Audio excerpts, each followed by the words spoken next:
At what age did you get married?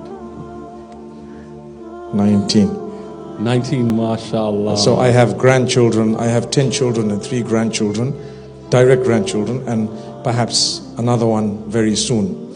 And like I say, 4 of my children are married and the others are still to get married. I even, one day, in one of my lectures, I said, guys, I have 8 daughters and 2 sons. So all the boys better be in good behavior because we're watching you. Mashallah, mashallah. Incentive if ever there was one. Can I say something there? Of course, yeah. Spoken like a true man practices what he preaches. MashaAllah. Exactly. 19 years Alhamdulillah. old. Alhamdulillah. 19. You know, I think today, 19, we consider it, people are still children.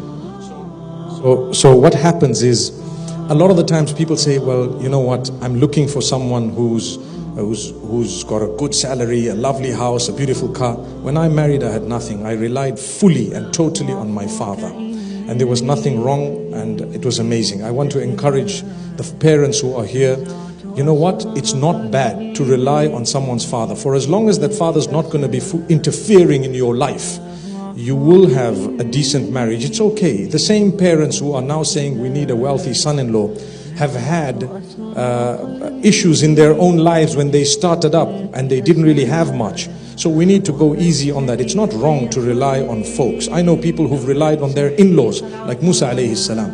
He relied on his in-laws. He was marrying a man who employed him and said, you're going to work for me for so many years. You can take my daughter. He says, well, there goes, I'll do it. So it's not wrong. Today, because we're living on, social media, we're comparing our lives to the lives of people we think exist, but they're just showing you a life that they're not actually living. So it becomes very toxic.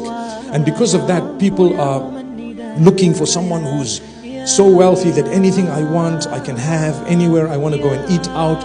I never ever ate out throughout my childhood. And even when I got married initially, for years on end, we didn't ever visit a restaurant. We couldn't afford it. So alhamdulillah, it happened a bit later and Allah opened the doors. We thank Allah. The reason I'm saying this is just to let people think, food for thought.